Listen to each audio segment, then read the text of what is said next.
আসসালামু আলাইকুম এভরিওয়ান, সবাই কেমন আছেন? এই তো আমি আলহামদুলিল্লাহ ভালো আছি। দেখুন আমি 2 হাতে মেহেন্দি দিয়ে আপনাদেরকে ডিজাইন করে দেখাচ্ছি। আজকে আমাদের মেহেন্দি দিবস। আসলে মেহেন্দি দিবস বলতে মেয়েদের জন্য মেহেন্দি নিয়ে আসছে, মেয়েরাই নিয়ে আসছে। আমি ঘুমাইছিলাম, আমার 2 মেয়ে 2 হাতে মেহেন্দি লাগাই দিছে। এটাকেই বলে আসলে মা মেয়ের সম্পর্ক। আর নিজেরা না লাগে ফার্স্টে তারা আমাকে মেহেন্দি দিয়েছে, মা আগে তোমাকে লাগাই দেবো জোর করে, তারা আমার হাতে মেহেন্দি লাগাই দিচ্ছে। তারপরে জোহা নিজে নিজে লাগাচ্ছে।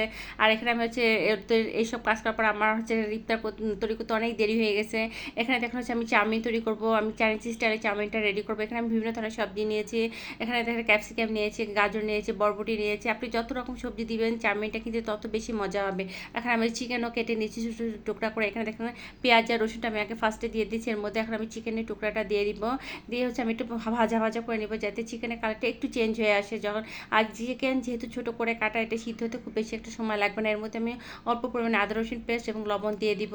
যেহেতু চিকেন এর মধ্যে দেওয়া হচ্ছে, একটু মশলা দিলে কিন্তু ভালোই লাগবে। এমন অল্প পরিমাণ দিবেন যাতে মশলা কোনো ফ্লেভারটা না আসে। এখন এর মধ্যে যে সবজিটা সিদ্ধ হতে সময় লাগবে সেই সবজিটা আগে দিয়ে দেবো। আমি হচ্ছে ফার্স্টে দিয়ে দেবো গাজরটা, যেহেতু গাজরটা সিদ্ধ হতে একটু সময় লাগে।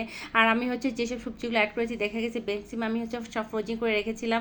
এগুলো হচ্ছে একদম টান জালে দিতে হবে যাতে কালারগুলো নষ্ট না হয়ে যায়। যেখানে পেঁয়াজগুলো দিয়ে দিচ্ছি, এখন আমি বরবটি এবং ক্যাপসিকাম দিব। এগুলো সব কিছু আমি ফ্রোজিং করে রেখেছি। এগুলো যখন আপনি একদম টান জালে সব কিছু রান্না করবেন তখন দিয়ে দিবেন, দেখবেন কোনো সবজি কালার নষ্ট হবে না, কিচ্ছু হবে না। ফ্রোজিং করলে কিন্তু খাবারের মান কিন্তু খুব ভালো থাকে। এখন আমি একটা হাই হিটে খুব রান্না করবো যাতে সবজিগুলো কালার কোনোভাবে নষ্ট না হয়ে যায়। এর মধ্যে আমি অ্যাড করে দিব 1.5 চামচ পরিমাণ গোলমরিচের গুঁড়ো। আমি কালো গোলমরিচ ফ্রেশটা অ্যাড করে দিয়েছি। দিয়ে দিব সয়া সস দ্যাট টেবিল চামচ আমি ডার্ক সয়া সস দিয়েছি। এর মধ্যে আমি অ্যাড করে দিব হচ্ছে এখন লবণ আমি অ্যাড করে দিয়েছি। স্বাদ মতো টমেটো সসটা দিয়ে দেবো। এখানে যদি আপনাদের চিলি সস বা ওয়েস্টার্ন সস থাকে আপনারা অ্যাড করে দিতে পারেন। আমার সবজিটা দেখুন অনেকটা কুক হয়ে গেছে। এখন আমি একটু সাইড করে 2টা ডিম স্ক্র্যাম্বল করে নেব। ডিম 2টা স্ক্র্যাম্বল করে এখন নুডলসের সাথে যে মশলাটা ছিল সেই মশলাটা আমি অ্যাড করে দেবো। আমি এখানে 1.5 প্যাকেট চাউমিন রান্না করেছি। চাউমিনটা কিন্তু আপনারা চেষ্টা করবেন মোটা ধরনের যে লুডুস বা চাউমিনগুলো সেটা নিয়ে, এটাতে কিন্তু খেতে কিন্তু খুব মজা লাগে। আমি হচ্ছে আগে থেকে সিদ্ধ করে রেখে দিয়েছি একদম ঠান্ডা করে। দেখুন এটা একদম ঝরঝরা রয়েছে, একটা কোনো দলা বেঁধে নেয়। আমি এটা হচ্ছে আপনারা একটা কাজ করবেন, 2টা পেঁচলের সাহায্যে বা 2টা চামচের সাহায্যে হচ্ছে আপনারা মিক্স করে নেবেন, তাহলে খুব সুন্দরভাবে মিক্সড হয়ে যায়। এখন আমি খুব সাবধানে ভালোভাবে মিক্স করে দিচ্ছি। আপনারা দেখে বুঝতে পারছেন যে আমার চাউমিনের সবজির কালারটা যেমন সুন্দর হয়েছে, চাউমিনটি সেরকম ঝরঝরে হয়েছে। আসলে খেতেও কিন্তু অনেক মজা হয়েছিল। এখন আমরা দেখুন আমি ভালো করে খুব হাই হিটে রান্না করে নেবো। এটা রান্না করার পর এখন আমি নামিয়ে ফেলবো। নামিয়ে হচ্ছে এখন আমি কিছু ইফতার তৈরি করবো।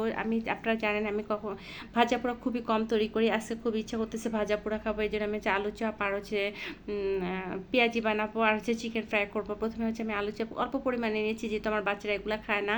আমি আর আপনার ভাইয়া খাবো, আমাদের মানে 5-6টা হলে হয়ে যায়।